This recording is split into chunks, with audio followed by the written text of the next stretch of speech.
నమస్తే. ఇన్నాళ్ళు నన్ను సపోర్ట్ చేస్తూ, ఎంకరేజ్ చేస్తూ మీ ప్రేమని నాకు అందిస్తున్న ప్రతి ఒక్కరికి కృతజ్ఞతలు.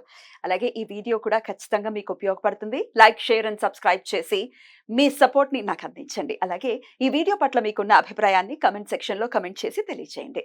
ఇప్పుడు వీడియోని చూద్దాం. జ్యోతిష్య శాస్త్రం ఒక అద్భుతం. వేదాంగమైన జ్యోతిష్య శాస్త్రం అనేటువంటిది మానవ జీవన గమనానికి ఒక వరం. జ్యోతిష్య శాస్త్రం నీ జీవితంలో వెలుగునింపే ఒక భాష. ఆ భాష నీకు అర్థమైతే ప్రకృతి నీతో మాట్లాడుతుంది. అస్ట్రాలజీ నేర్చుకోవాలి అనుకునే వారికి అద్భుత అవకాశం. మురళీధర శర్మ గారి అస్ట్రాలజీ క్లాసెస్ అతి త్వరలో మొదలు కాబోతున్నాయి. 100% జాబ్ గ్యారంటీ. వివరాల కొరకు సంప్రదించండి. నమస్తే, వెల్కమ్ టు అవర్ ఛానల్. నేను పద్మిని. ప్రస్తుతంతో పాటు ప్రముఖ ఆధ్యాత్మికవేత్త, ఆస్ట్రోన్యూమరాలజిస్ట్, వేదిక్ వాస్తు స్పెషలిస్ట్, శ్రీ విద్య మరియు హనుమత్ ఉపాసకులు బ్రహ్మశ్రీ డాక్టర్ సిస్లా జయశంకర్ గారు మనతో పాటు ఉన్నారు. మాట్లాడదాం. సార్ నమస్తే. సార్ ఆయుష్మతి భవ. సార్, శ్రావణ మాసానికి సంబంధించి ద్వాదశ రాశి ఫలాలు మీరు అందిస్తూ ఉంటారు. ఆల్రెడీ కన్యా రాశి వరకు గురించి కూడా మాట్లాడుకోవడం జరిగింది. ఇక తులారాశి నుంచి మీన రాశి వరకు ఎలా ఉండబోతోంది సార్ శ్రావణ మాసం మీరు అందరికీ కూడా ఒక్కసారి మీ ద్వారా? తప్పకుండా అమ్మా. ఈ నెలలో ఆగస్టు నెలలో శ్రావణ మాసం అనే కన్నా మనం ఆగస్టు నెల 1వ తారీఖు నుంచి 31వ తారీఖు వరకు చెప్పుకుంటున్నాం. ఏదో తెలుగు మాసం అని తృప్తి. ఈ నెలలో గురువు వృషభంలోను అంటే శుక్రస్థానంలో, రాహు మీనంలోను, కేతు కన్యలోను, శని భగవానుడు కుంభంలోను, రవి కర్కాటకంలో, శుక్రబుధులు సింహంలో, కుజుడు వృషభంలో సంచరిస్తున్నారు. ఈ నెల రవి కర్కాటక రాశిలో 17వ తేదీ మధ్యాహ్నం 1:20 వరకు ఉండి తర్వాత తన స్వక్షేత్రమైన సింహరాశిలోకి ప్రవేశిస్తున్నాడు. కుజుడు వృషభ రాశి నుండి తృతీయ స్థానమైన మిథున రాశిలోకి ప్రవేశిస్తున్నాడు. ఆగస్టు 26 వరకు వృషభంలోను తర్వాత మిథునంలోను ఆయన ప్రవేశిస్తాడు. శుక్రుడు ఆగస్టు 24 వరకు సింహంలోను తర్వాత కన్యలోను సంచరిస్తాడు. బుధుడు ఆగస్టు 24 వరకు సింహంలో ఉండి వక్రించి కర్కాటకంలోకి ప్రవేశిస్తున్నాడు.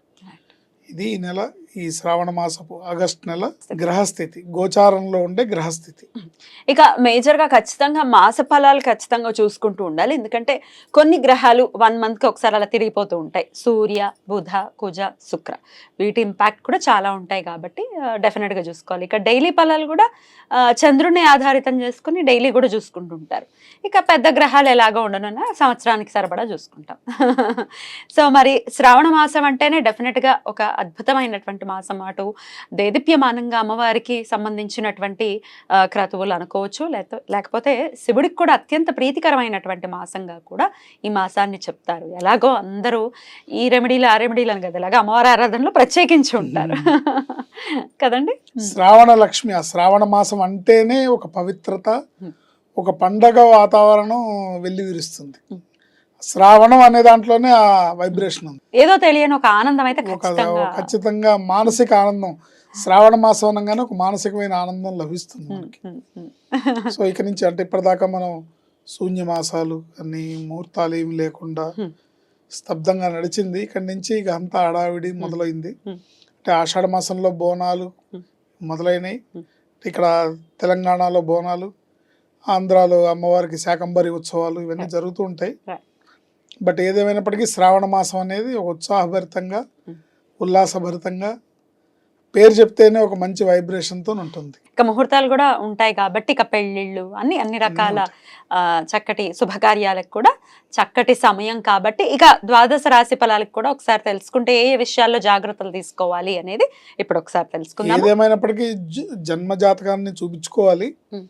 బట్ గోచారంలో గ్రహ సంచారం ఎలా ఉంది, మనకి గోచారంలో బాగుంటే గ్రహచారం బాగుండట్లేదు కొంతమందికి, గోచారంలో బాగుండకపోతే గ్రహచారంలో బాగుంటుంది. ఇలాంటప్పుడు ఏమవుతుందంటే జీవితం అంతా కూడా ఒక స్ట్రగుల్స్తోనే సాగుతుంటుంది. గోచారంలో బాగుండి గ్రహచారంలో కూడా బాగుంటే వాళ్ళకి మంచి ఫలితాలు వస్తాయి. మరి ఎవరికి వస్తున్నాయి ఏంటి ఇండికేషన్, ఇది ఎండ్ ఆఫ్ ది డే ఇలా ఈ ఇండికేషన్స్ ఉన్నాయి, జాగ్రత్త వహించండి, ఇది జరగబోతోంది, హ్యాపీగా ఉంది. గోచారంలో ఉన్న గ్రహస్థితిని బట్టి తీసుకోవాల్సిన జాగ్రత్తలు తీసుకుంటే ప్రమాదాల బారిన పడకుండా, ఇబ్బందుల బారిన పడకుండా క్షేమంగా ముందుకు సాగుతాం. ఏదేమైనప్పటికీ జీవితం అంతిమ లక్ష్యం ఏంటంటే, మరి తులారాశి వారికి ఎలా ఉండిపోతుంది సార్ ఈ శ్రావణ మాసం? తప్పకుండా అమ్మ, తులారాశి వాళ్ళు అంటే ఎవరెవరు వస్తారు, ఏ నక్షత్రం వాళ్ళు తులారాశి వాళ్ళు వస్తారంటే చిత్తా నక్షత్రం 3, 4 పాదాల వాళ్ళు, స్వాతి 1, 2, 3, 4 పాదాల వాళ్ళు, విశాఖ నక్షత్రం 1, 2, 3 పాదాల వాళ్ళు ఈ తులారాశి కింద వస్తారు. ఈ తులారాశికి పంచమంలో శనేశ్వరుడు, షష్టంలో రాహు, షష్టమంలో గురుకుజులు, దశమంలో రవి, లాభంలో శుక్రబుధులు సంచరిస్తున్నారు. 3 గ్రహాలు యోగిస్తున్నాయని చెప్పుకోవచ్చు వీళ్ళకి. ఆర్థికంగా బాగుంటుంది. ఆరోగ్య విషయంలో జాగ్రత్తలు అవసరం. అష్టమంలో గురుకుజుల కలయిక వలన స్థిరాస్తి వ్యవహారాలు అంటే ఇళ్ళు, పొలాలు, అమ్మకాలు, కొనుగోలు విషయాల్లో అప్రమత్తంగా ఉండాలి. ట్రాన్స్ఫర్లు, బదిలీల విషయంలో అంటే ట్రాన్స్ఫర్లు అన్నా బదిలీలు అన్న ఒకటే, ఆ ఉద్యోగ విషయంలో ఇబ్బందులు ఉంటాయి. అంటే అనుకోకుండా ఇష్టం లేని ప్రాంతానికి ట్రాన్స్ఫర్ అవడం, తనకి అవి ఇబ్బందికరంగా అలాంటి ఇబ్బందులు ఉంటాయి. వివాహ ప్రయత్నాలు సఫలీకృతం అవుతాయి. కోర్టు వ్యవహారాలు, కేసులు మొదలైన విషయాల్లో వాయిదా వేసుకోవడం మంచిది. ఏది ఏమైనప్పటికీ ఈ నెలలో ఈ రాశి వారికి అనుకూలత కంటే ప్రతికూలత ఎక్కువ శాతం ఉండటం వలన పుణ్యక్షేత్రాలు, తీర్థయాత్రలు చేయడం మంచిది. బడ్జెట్ వేసుకోకుండా ఈ విధంగా తీర్థయాత్రలు, ప్రయాణాలు, తీర్థయాత్రలు, పుణ్యక్షేత్రాలు దర్శించడం వల్ల మేలు కలుగుతుంది. ఎందుకంటే మీరు తీర్థయాత్రలు చేయకుండా ఖర్చు అవ్వాల్సిన డబ్బుని అనవసరంగా హాస్పిటల్ మనం ఆపలేం. అనవసరంగా ఖర్చు అయ్యే యోగ్యత ఉందనుకోండి, దాన్ని ఆపలేం. అందుకని వృధాగా ఇతరత్ర అయ్యే ఖర్చుని ఈ విధంగా సద్వినియోగం చేసుకోవడం మంచిది. పుణ్యం, పురుషార్థం లభిస్తుంది. స్వామి కార్యం స్వకార్యం. గురుచరిత్ర, శ్రీవల్లభ స్వామి చరితామృత పారాయణం, ప్రతి గురువారం దత్తాత్రేయ స్వామి లేదా సాయిబాబాని కానీ దర్శించుకోవడం మేలు చేస్తుంది. గురువారం గోవుకి నానబెట్టిన శనగలు దానాగా సమర్పించాలి. భార్యాభర్తల విషయంలో గొడవలున్నా, కుటుంబంలో తగాదాలున్నా, కోర్టు కేసులున్నా గురువారం సాయిబాబా గుళ్ళో ఒక పీచు తీయని కొబ్బరికాయని, నవధాన్యాలు, సాంబ్రాణి, ఓ 4 అగరబత్తీలు ఇవి చేతిలో పట్టుకొని 9 ప్రదక్షిణాలు చేసి